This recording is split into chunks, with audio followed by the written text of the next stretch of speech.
¿verdad? Los que no vinieron el día lunes, mi nombre es Fabiola Rodríguez, ¿verdad? Ya me presenté el día lunes ahí con los compañeros que pudieron estar presentes.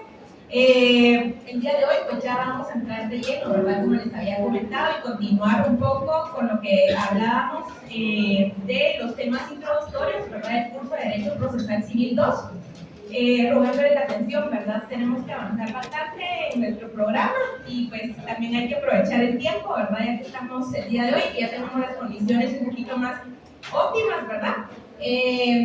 Al final no sé si todos lograron solventar la situación de las asignaciones. Para los que no, ¿verdad? Por favor, sí, traten de averiguar, ¿verdad? Y lograr solventar esa situación para que quedemos, ¿verdad? Los que vayan a estar asignados a mi curso, pues ya estén de forma definitiva, ¿verdad? Y puedan escuchar las clases. Y para los que pues, no se logren asignar y tengan que asignarse con otro catedrático, pues también para que no pierdan esas clases, ¿verdad? Entonces sí, lograr ese aspecto para los que no han logrado solventar esa situación, poder verificarlo, ¿verdad? En coordinación o con las personas que yo les indique, ¿verdad?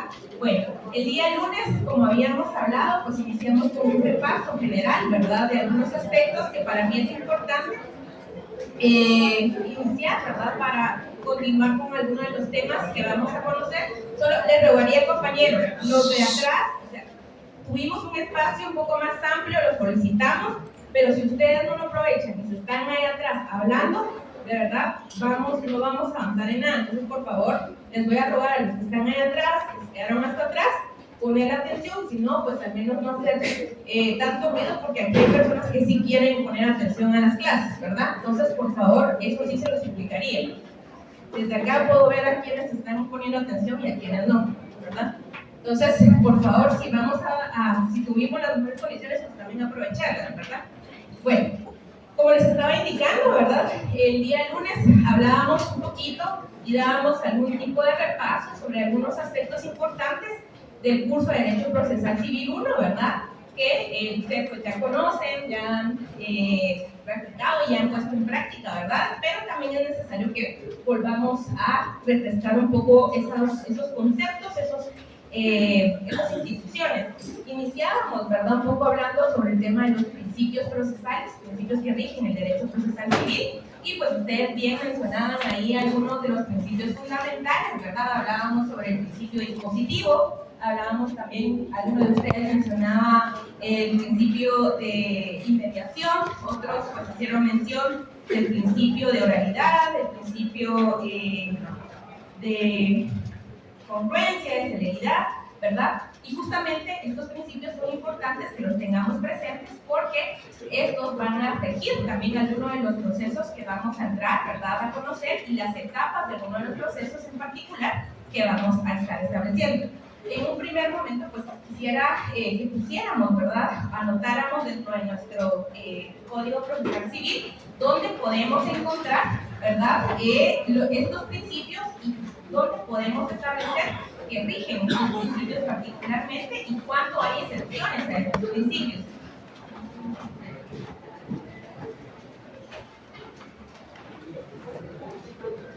Ya todos tienen su código, ¿verdad? Desde el inicio, entonces entrando a clase, ya saben que conmigo códigos mando, ¿verdad? Ya se los había dicho en la primera clase.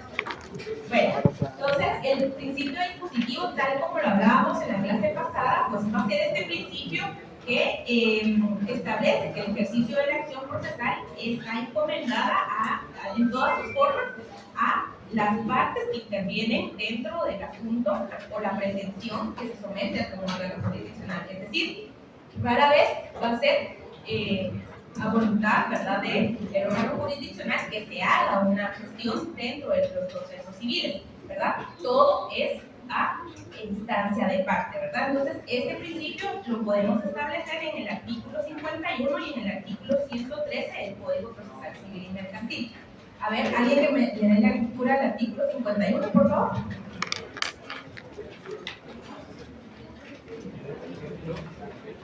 Adelante, compañero.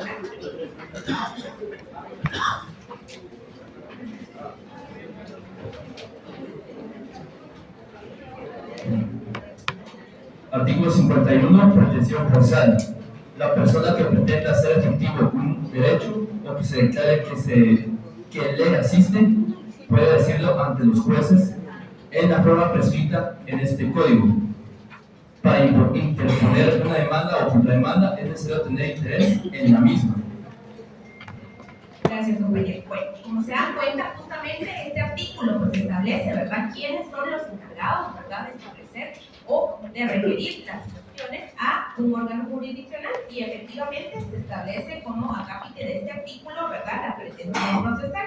Y el Código Procesal Civil pues establece que para interponer una demanda o contrademanda es necesario tener interés en la misma. Primer aspecto. Segundo aspecto, las personas que pretenden hacer efectivo un derecho o que se declare que le asiste pueden pedir, ¿verdad? Ahí justamente subrayamos esa parte, puede pedir a los jueces en la forma prescrita de este código. En esa parte donde dice puede pedirlo ante los jueces en la forma prescrita por este código, ahí hacemos la anotación, ¿verdad? Principio dispositivo. Y luego también vamos a hacer la anotación ahí, ver artículo 113, ¿verdad? O más artículo 113, que también nos va a establecer, ¿verdad?, un apartado de lo que establece el principio dispositivo. ¿Alguien más que le dé la lectura al artículo 113? Con gusto, licenciada. Adelante, compañero. Rebeldía del demandado.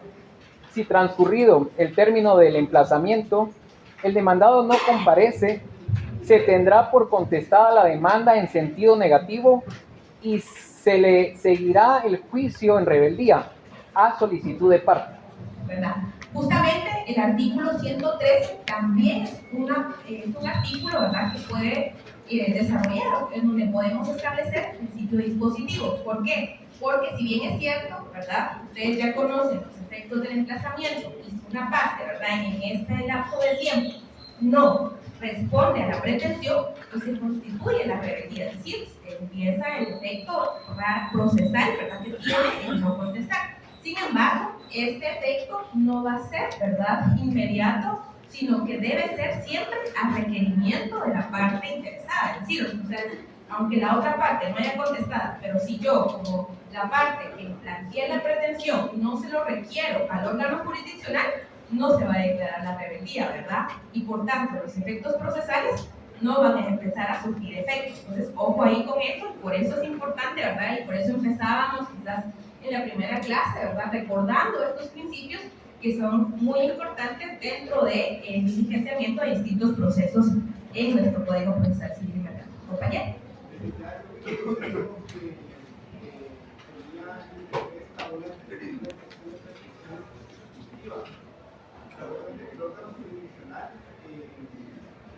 La tuvo muy interpreta, pero nunca la resolvió porque no se pidió. Entonces, ¿qué tal me queda de legalidad?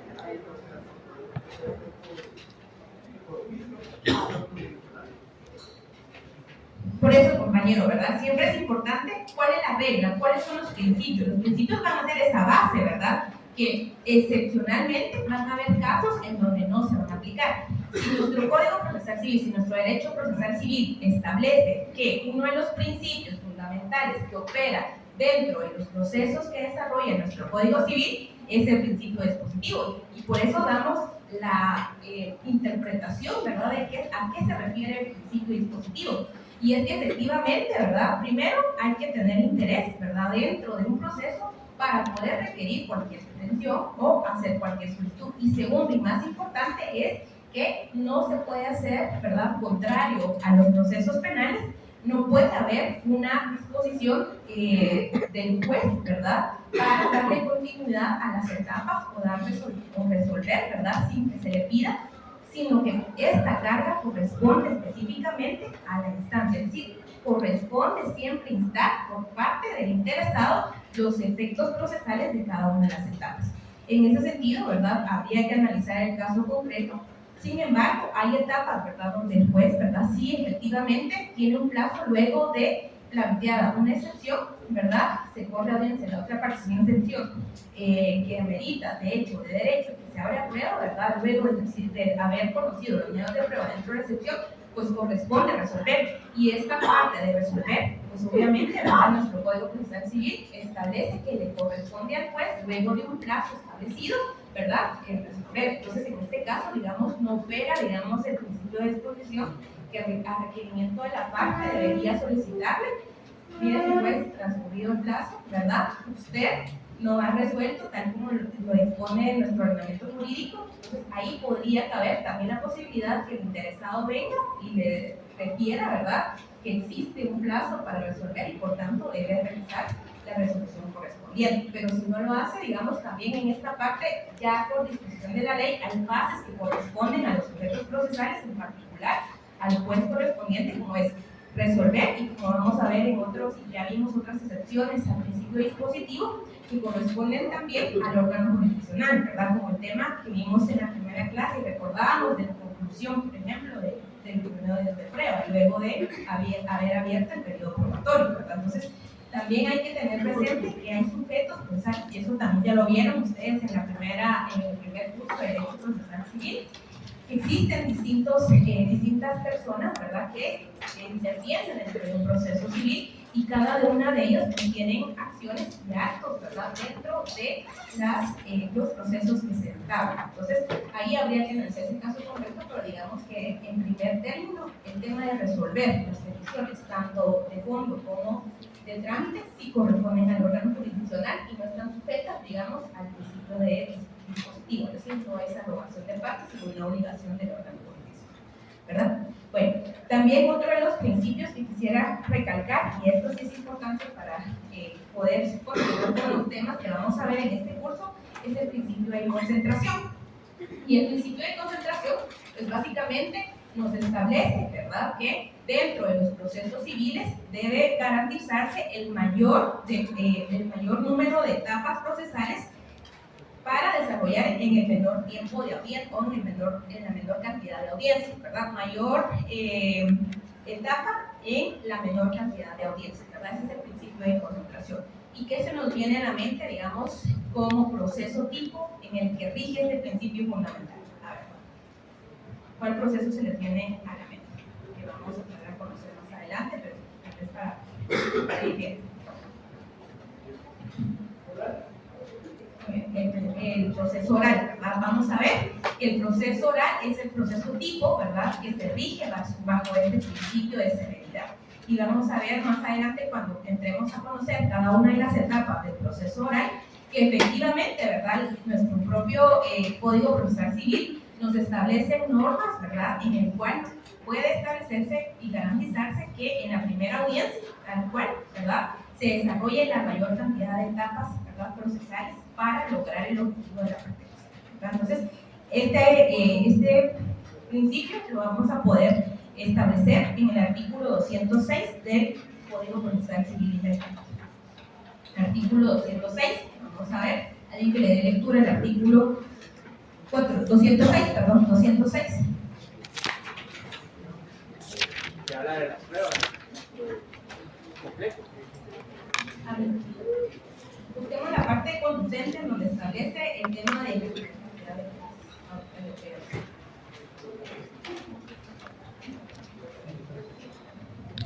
el antepenúltimo párrafo. Pero permítame. Tal vez el primer párrafo. Prueba. Artículo 206.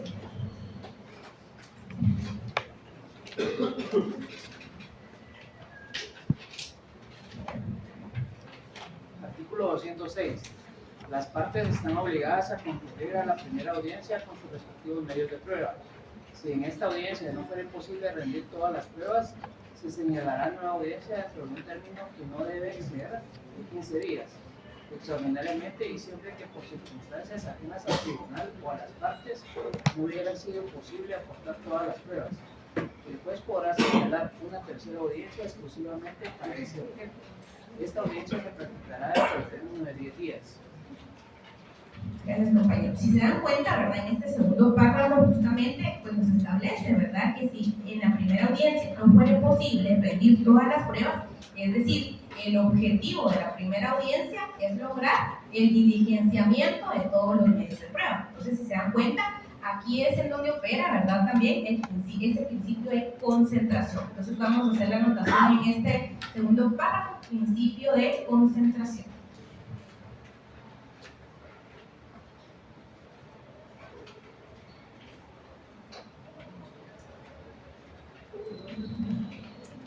Otro de los principios que son fundamentales es el principio de celeridad. Y este principio, ¿verdad?, puede parecer similar al principio anterior que hemos referido. Sin embargo, el principio de celeridad va a pretender un proceso rápido y se fundamenta en aquellas normas que impiden la prolongación de los plazos y eliminan los trámites innecesarios. Entonces, el principio de celeridad va a ser, ¿verdad?, aplicado al tema de rapidez, ¿verdad?, y evitar que se agenden, ¿verdad?, audiencias innecesarias, ¿verdad? Entonces, si se dan cuenta, el principio de concentración era decir, aprovechemos una audiencia y en la primera audiencia lograr el diligenciamiento de todos los actos procesales posibles. Ahora, el principio de celeridad es decir, lograr avanzar, ¿verdad?, lo más rápido posible y evitar audiencias, ¿verdad?, que no sean necesarias. Entonces, mientras más rápido avance el proceso, mejor. Y este principio va a regir particularmente otro de los procesos que vamos a conocer también, y es el proceso sumario, ¿verdad? Y entonces acá vamos a hacer la anotación justamente en el artículo 64. Y en el artículo 64, además de colocar principio de celeridad, también vamos a colocar principio de preclusión. Y ahora vamos a ver por qué vamos a colocar esos dos principios, tanto el de celeridad como el de preclusión. Artículo 64. ¿Alguien que le dé lectura al artículo 64?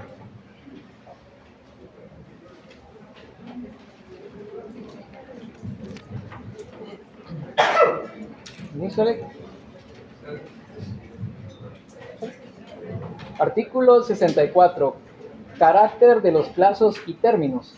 Los plazos y términos señalados en este código a las partes para realizar los actos procesales son perentorios e improrrogables, salvo disposición legal en contrario. Vencido un plazo o término procesal, se dictará la resolución que corresponda al estado del juicio, sin necesidad de gestión alguna. Entonces, si se dan cuenta, en el artículo 64 justamente nos habla, ¿verdad? O mejor dicho, nos establece, los artículos no hablan, características de los plazos y términos, ¿verdad? Y en el primer párrafo, pues justamente establece que los plazos y los términos señalados en el código a las partes para realizar los actos procesales son perentorios e improrrogables, salvo disposición legal en contrario.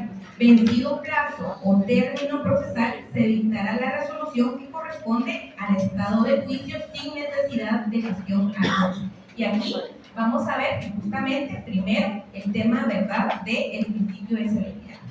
Y en el segundo párrafo, el principio de preclusión. ¿Y qué nos dice el principio de preclusión? Que transcurrida una etapa procesal no puede volverse a ir, ¿verdad? Entonces, si se dan cuenta, justamente los términos que manejamos dentro de nuestro Código Procesal Civil en los procesos son términos que precluyen, ¿verdad? Que una vez precluido, cumplido ese término, no puede pretenderse, ¿verdad?, regresar o ampliar ese término establecido en la ley, salvo excepciones muy concretas que bien lo vamos a ver también en algunos de los procesos que vamos a conocer y en unas etapas muy específicas del juicio oral, ¿verdad? Y justamente acá también damos la respuesta a la pregunta del compañero, ¿verdad?, que nos preguntaba qué pasaba ahí, ¿verdad?, si los jueces nosotros tenemos que requerirle al juez que resuelva o no, ¿verdad? Y aquí justamente, si se da cuenta, establece, ¿verdad?, que cuando haya un término se debe seguir la resolución correspondiente sin que este término sea requerido, ¿verdad?,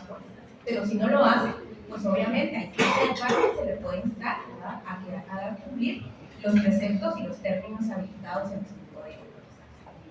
Entonces, si se dan cuenta, en esta disposición podemos establecer dónde opera el principio de celeridad y el principio de preclusión, ¿verdad? ¿Y a qué nos referimos cuando un plazo precluye y cuando también nos referimos a que un proceso debe velar por la celeridad procesal, ¿verdad? Otro de los principios que también hacían mención ustedes, y recordábamos en la clase del día lunes, era el principio de inmediación, ¿verdad? Y el principio de inmediación, justamente como alguien de los compañeros lo mencionaba en el día lunes, establecía, ¿verdad?, que justamente se refiere a la obligación del juez, ¿verdad?, de un órgano jurisdiccional de estar en contacto personal con las partes, de recibir personalmente las pruebas o las pretensiones y argumentaciones que cada una de las partes dentro de un proceso pues establezca y someta su conocimiento. Entonces, a eso se refiere el principio de inmediación procesal. Y esto lo vamos a poder verificar en dos disposiciones de nuestro Código Procesal Civil. El primero en el artículo 129 del Código Procesal Civil y el segundo en el artículo 203. Entonces, vamos al artículo 129 del Código Procesal Civil y Mercantil. 129.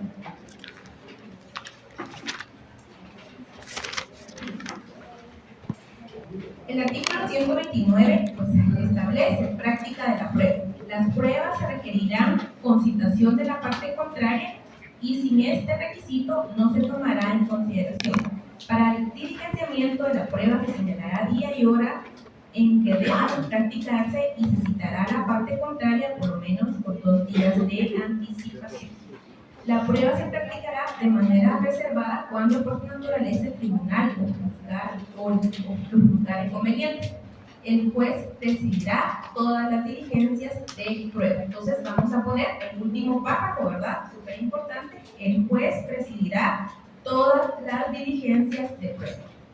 Entonces acá, si nos damos cuenta, pues está justamente el principio de inmediación procesal. En ese último apartado. El juez precisará todas las diligencias de prueba, ¿verdad? Y eso también lo hacíamos mención el día lunes, ¿recuerdan, verdad? ¿Qué tipos de prueba había? Y por ejemplo, cuando mencionábamos el tema de reconocimiento judicial, ¿verdad? Porque en nuestro Código Procesal Civil y Mercantil establecen plazos, ¿verdad? Amplios, dependiendo del tipo de prueba que nosotros vayamos a solicitar de diligencia. ¿Por qué? Porque si es un reconocimiento judicial, obviamente no sea en el juzgado, sino en otro departamento o municipio, ¿quién tiene que presidir ese diligenciamiento? El juez, ¿verdad? Entonces, para hacer las coordinaciones de ese diligenciamiento, específicamente de prueba en campo, pues necesariamente el juez tiene que acudir y moverse al lugar para poder presenciar el diligenciamiento de reconocimiento judicial y de los hechos que se pretendan probar con ese mecanismo. Entonces, acá vamos a ver por qué es importante también y dan sentido los principios procesales, ¿verdad? Entonces, ahí colocamos principio de inmediación procesal. Ahora colocamos más o ver también artículo 203. 203.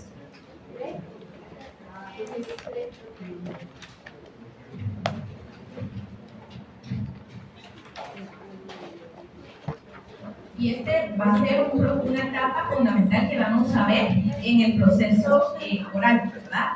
Y es la parte de conciliación. Si se dan cuenta, en el artículo 203 establece que la conciliación en la primera audiencia, o mejor dicho, en la primera audiencia, al iniciar la diligencia, el juez procurará avenir a las partes proponiéndoles fórmulas ecuánimes de conciliación.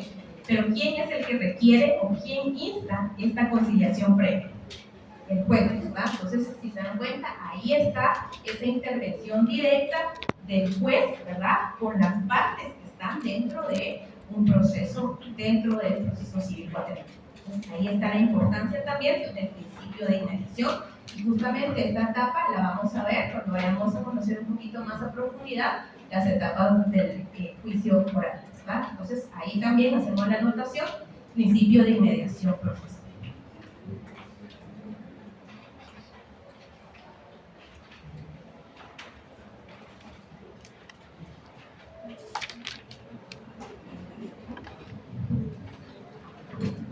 Otro de los principios fundamentales que es necesario que recordemos es el principio de adquisición procesal. A ver, alguien que me dé una definición de lo que se le viene con el principio. ¿Qué piensan cuando hablo del principio de adquisición procesal? Salud por ahí. Adquisición procesal. ¿Compañero?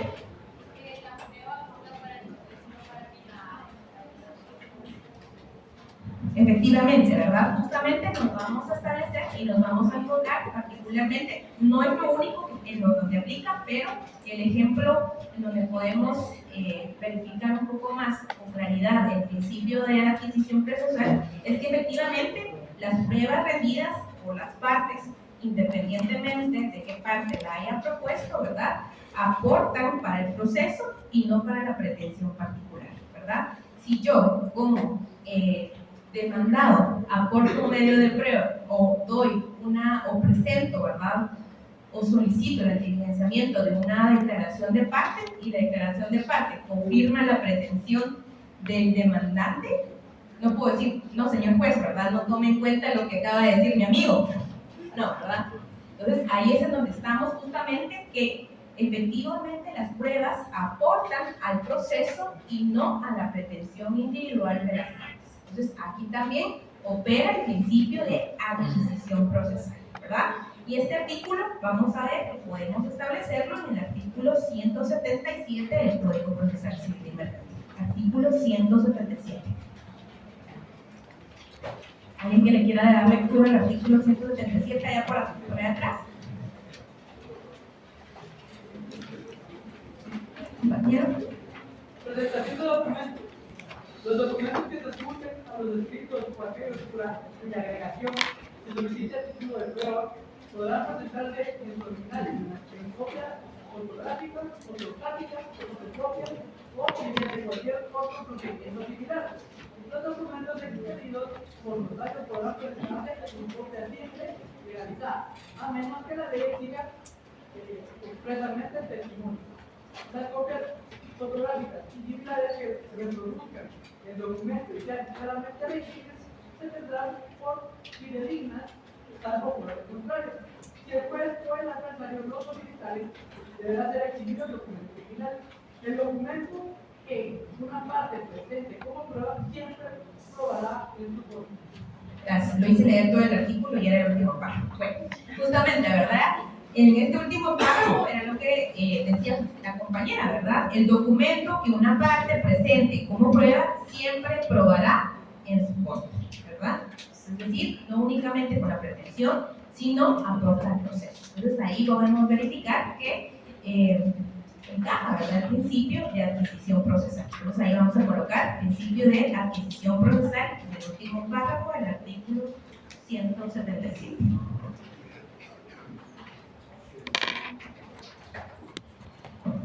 Y para finalizar, otros dos de los principios que operan no solo para el proceso civil, sino para otros procesos y que son principios constitucionales, va a ser el principio de publicidad y el principio de igualdad, ¿verdad?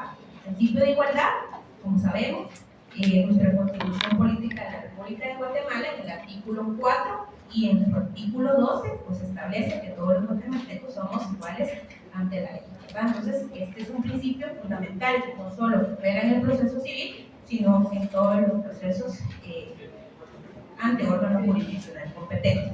Y por último, el principio de publicidad establecido en el artículo 63 de la Ley del Organismo Judicial. Artículo 63 de la Ley del Organismo Judicial, principio de publicidad. Los actos procesales son públicos, ¿verdad? Y ante todo, los sujetos procesales siempre tienen acceso, ¿verdad?, al expediente y a los actos que obren dentro de un proceso en donde se despacha. Compañeros, por favor. ¿Sí? Una pregunta. El principio que dijo ahorita es el principio de publicidad, artículo 33 de la Constitución. ¿Y el anterior cuál fue? Igualdad. Es constitucional, que les decía, ¿verdad? Artículos 4 y 12 de la Constitución Política de la República. Igualdad, 4 y 12 de la Constitución.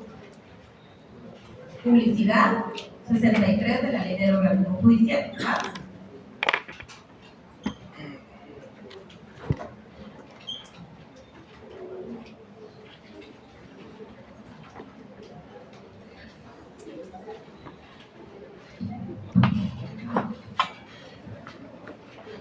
Y como se podrán dar cuenta, ¿verdad?, los principios no solo son disposiciones o definiciones que nos da la doctrina, sino que específicamente tienen un sentido dentro del desarrollo de los distintos procesos y disposiciones que establecen nuestro Código Procesal Civil y Mercantil. y tenemos que tenerlos como la base, ¿verdad?, de cualquier proceso a la hora de ir conociendo las etapas, recordarnos cuáles son esos principios que rigen nuestros procesos. Esto era importante porque, como les decía, ya vamos a entrar a conocer un poco más las etapas establecidas para cada uno de los tipos de procesos que nos quedan por ver. Sin embargo, también hacíamos, ¿verdad?, la salvedad en la clase primera de recordar cuáles son esos tipos de procesos que regulan nuestro Código Procesal Civil y Mercantil. Y particularmente quisiera que anotaran una definición sobre proceso judicial en general que nos va a servir, ¿verdad?, como base para ir conociendo el desarrollo de las etapas procesales en los distintos procesos de conocimiento que vamos a entrar a conocer. Entonces, por favor, hacer esta anotación de este concepto de proceso judicial.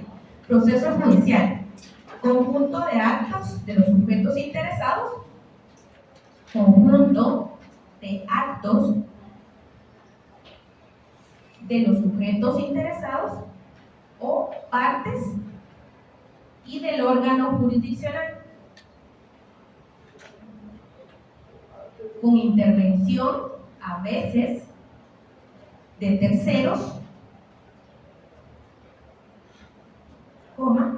organizados, según secuencias cuyas finalidades son la determinación del caso justiciable.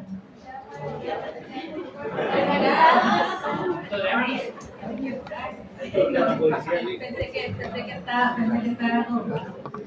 como secretarios, así tomando notas, perdón. El conjunto de actos de los sujetos interesados o partes, ahí estamos, ¿verdad? Y del órgano jurisdiccional, ese es el segundo elemento, con intervención de terceros a veces, tercer elemento, con intervención a veces de terceros, organizados según secuencias,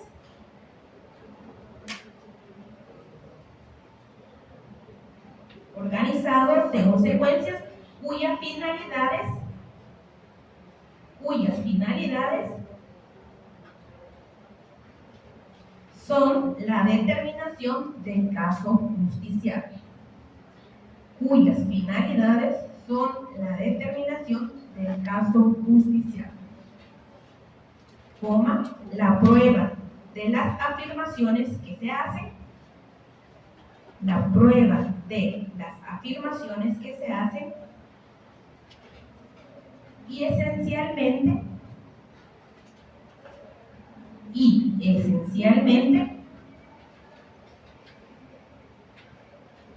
la obtención de una sentencia,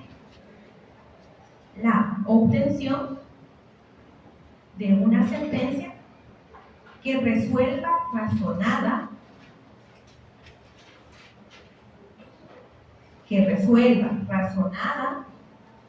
e imperativamente las pretensiones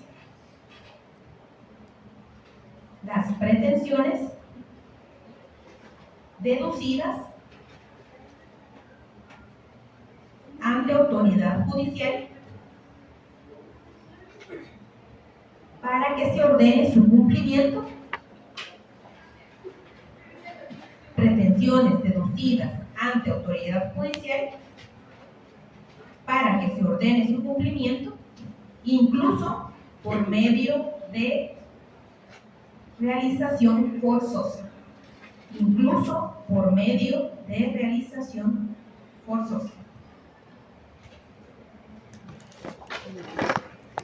Una definición un poquito grande, pero esta definición nos la da José Armando Noce, que es un procesalista.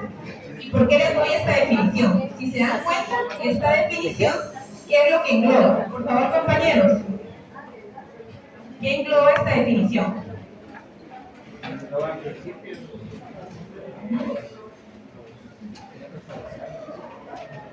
Ajá, compañero. ¿Sí se puede repetir el nombre del autor? Sí, es José Armando Noce, procesalista. Si se dan cuenta, aquí, aunque es una definición un tanto larga, resumimos lo que establece el título 1, ¿verdad?, del Código Procesal Civil y Mercantil, ¿verdad?, que que son disposiciones que nos hablan sobre los sujetos, ¿verdad?, que intervienen en un proceso. ¿Cuáles son esos elementos? Primer elemento, ¿verdad?, las partes. Segundo elemento, el órgano jurisdiccional. ¿Cuál es la finalidad del proceso, verdad?, que es lograr la determinación de un caso justiciable. ¿Y cuál es el fin esencial? Una sentencia. Y ese efecto de la sentencia puede ser requerida aún, ¿verdad?, de forma forzosa. Entonces, si se dan cuenta, es una definición bastante completa que nos establece los distintos elementos que debemos considerar dentro del desarrollo de los procesos civiles y no solo el proceso ordinario, ¿verdad? Y desde la lógica de la constitución de nuestro Código Procesal Civil, ¿por qué creen que el título 1 empieza justamente, ¿verdad?, abordando los temas y las instituciones fundamentales de qué es jurisdicción, qué es competencia, las partes, los terceros, los actos procesales, actos de terceros, actos de comunicación, ¿verdad? Para llegar al final a conocer y entrar de lleno a el proceso ordinario, que ustedes ya se lo saben de pe a pa, ¿verdad? Y también esas directrices son aplicables a los procesos que vamos a entrar a ver. Entonces, esta es una definición bastante interesante que no necesariamente hay que aprenderse de memoria, sino más bien lo que intento, ¿verdad?, con esta definición es que ustedes analicen los elementos que estamos abordando y que el autor nos establece en este concepto, ¿verdad? Muy importante, entonces, más que se lo aprendan de memoria, lo que yo quiero es que repasen los elementos, ¿verdad?, que están constituidos, elementos que intervienen en el proceso, cuál es la pretensión, cuál es el fin y cuál es el efecto de ese fin, ¿verdad? Entonces, esa definición necesito que se la aprendan. Hablábamos también en la clase del día lunes que era necesario abordar, ¿verdad?, el tema del proceso en general, pero particularmente, solo va a terminar de dar. Es necesario que recordemos a manera general que un proceso judicial, todo proceso judicial, tiene fases. ¿Cuáles son las fases del proceso judicial? Vamos a ver.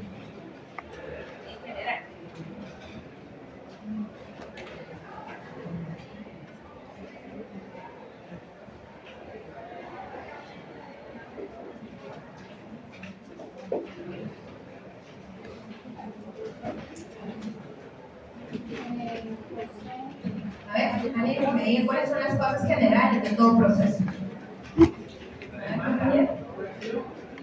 Demanda. Pero, ¿qué es la acción? La demanda. Los procesos. Todo proceso Inicia con la demanda. inicia, ¿verdad?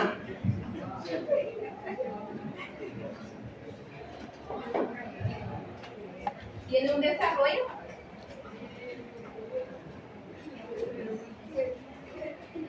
y tiene un fin, ¿verdad?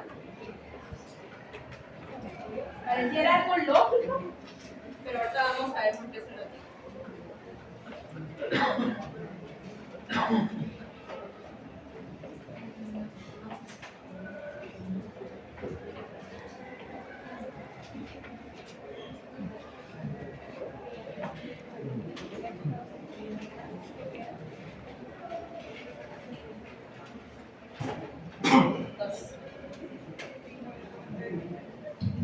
Estas van a ser las fases generales de todo proceso. Es decir, va a tener un inicio, un desarrollo y un fin. Ahora, dependiendo del tipo de proceso, van a haber etapas dentro de cada una de estas fases, ¿verdad? Ustedes se recordarán, por ejemplo, al inicio, cuando conocieron el proceso ordinario, al inicio del proceso, pues les establecían cómo inicia el proceso ordinario, ¿verdad? Y luego de esta etapa de inicio habían fases también, ¿verdad? Que era una primera, un emplazamiento, una notificación de emplazamiento, los efectos de la notificación, una audiencia, ¿verdad? Entonces, si se dan cuenta, dentro de estas etapas, dependiendo del proceso que vayamos a conocer, vamos a establecer etapas particulares para los procesos. Pero, de manera general, todo proceso tiene fases en las cuales inicia, se desarrolla y finaliza, ¿verdad? Fases generales de todo proceso. Esto estamos recordando teoría del proceso, ¿verdad?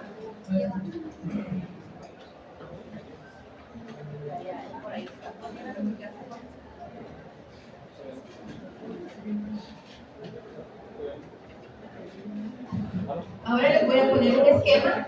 Este esquema es el que vamos a desarrollar durante el curso y es necesario que pues, lo tengan al inicio para poder ir viendo cuando vayamos marcando y cuando viendo el recorrido, ¿verdad?, de los distintos procesos que vamos a conocer.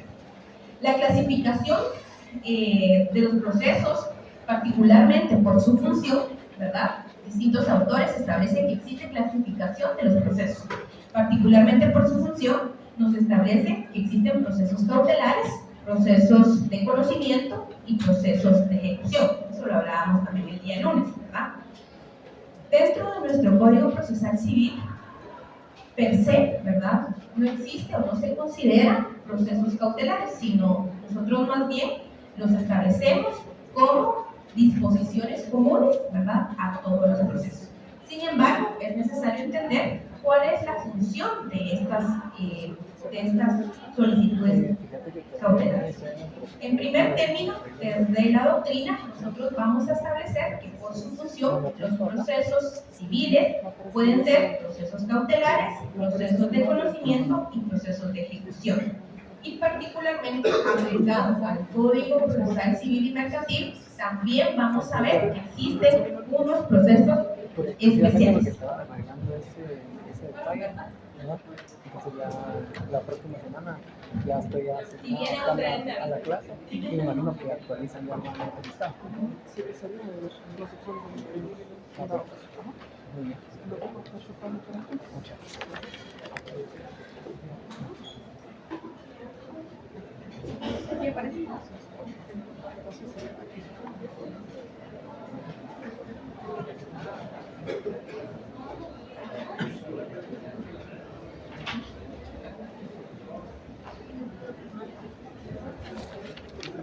Gracias.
Fíjate que yo el lunes, yo sí vine, pero no me quedé para todo el curso, precisamente porque estaba arreglando ese detalle.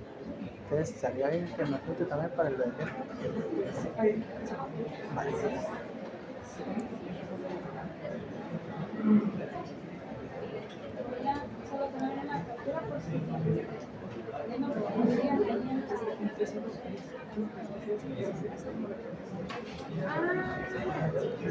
Solo me la presta para la de lunes. Esa también es la de lunes en la que yo me apunté. No, ahí van. Ahí van todos. Ok, perfecto.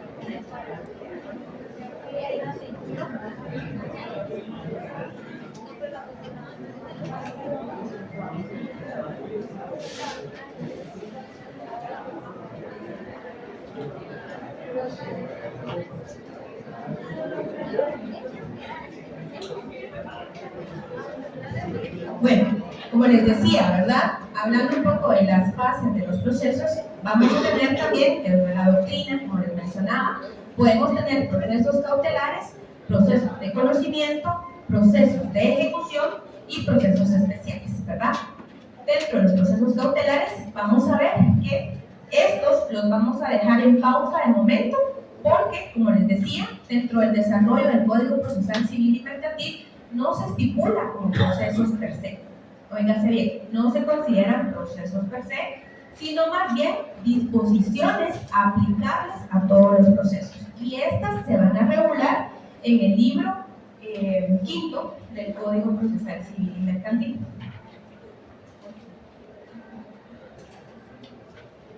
Vamos a poner libro quinto.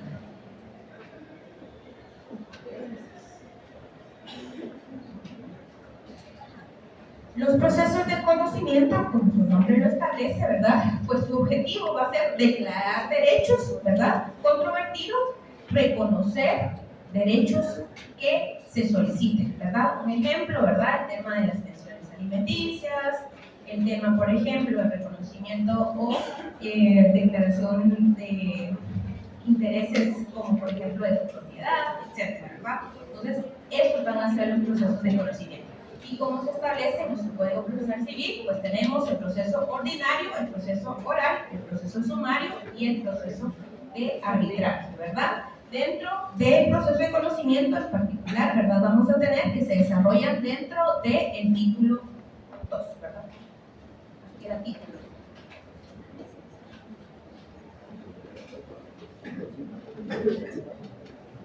Título 2. Los procesos de ejecución, los que vamos a entrar a conocer también, que se encuentran desarrollados en el título 3. Y procesos especiales, ¿verdad? Que se encuentran en el título 4.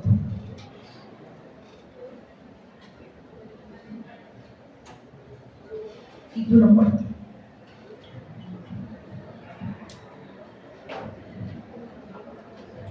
Dentro de los procesos de conocimiento, la clasificación, ya lo sabemos, ¿verdad? Son 4 tipos de procesos. Ahora, ¿cuáles son la finalidad que buscan estos procesos? Vamos a desarrollar, podemos identificar que podemos tener 3 finalidades: constitutivos, declarativos y de condena. Finalidad: constitutivos, declarativos y de condena.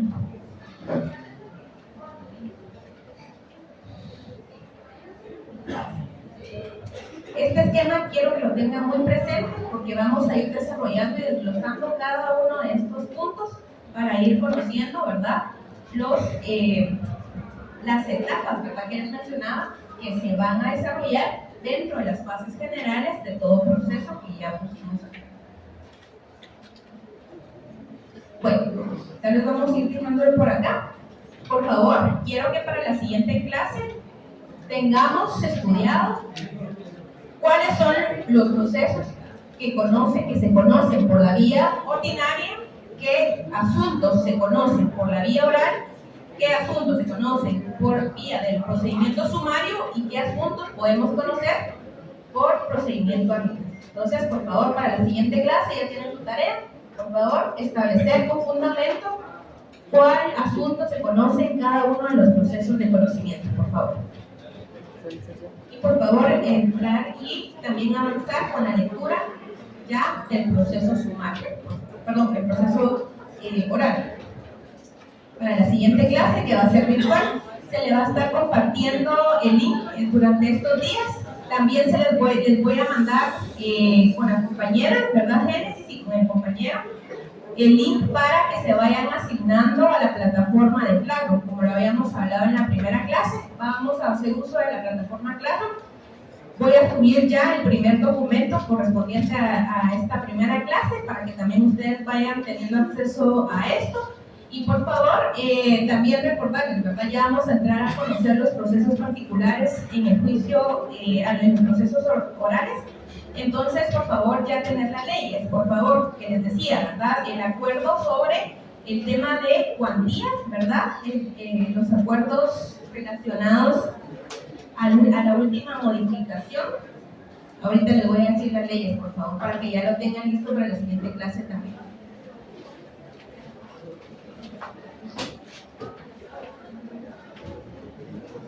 Ahora les doy la ley también.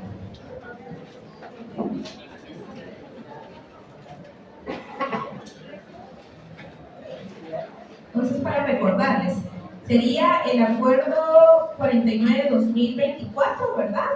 Y el acuerdo número 52-2023. Acuerdo 52-2023, acuerdo 49-2024 de la Corte Suprema de Justicia.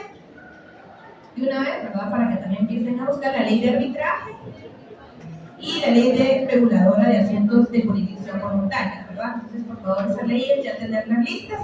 Me mencionaba la compañera Génesis que en cuanto al tema de el compendio, envió un link para los que requieran el compendio, pues ya saben que ahí se pueden anotar en ese link para poder tener sus leyes lo más fácil posible, ¿verdad? Al efecto, si ya las tienen, obviamente, pues la idea es que las traigan, ¿verdad? Por eso les estoy dando las leyes que necesitamos.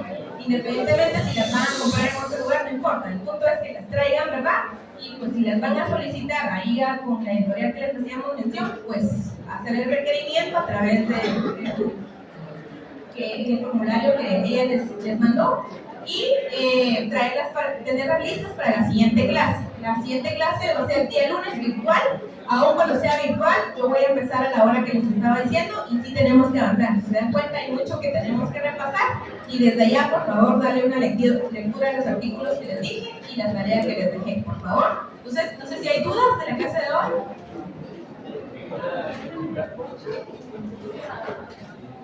Voy a repetir los acuerdos, por favor. Acuerdo 52-2023 sobre el tema de ínfima cuantía y acuerdo número 49-2024 que establece la modificación para el tema de la cuantía en la ciudad de Guatemala. Aparte de la ley de arbitraje. Y la ley reguladora de asuntos de jurisdicción voluntaria. Ley reguladora de asuntos de jurisdicción voluntaria. ¿Sí?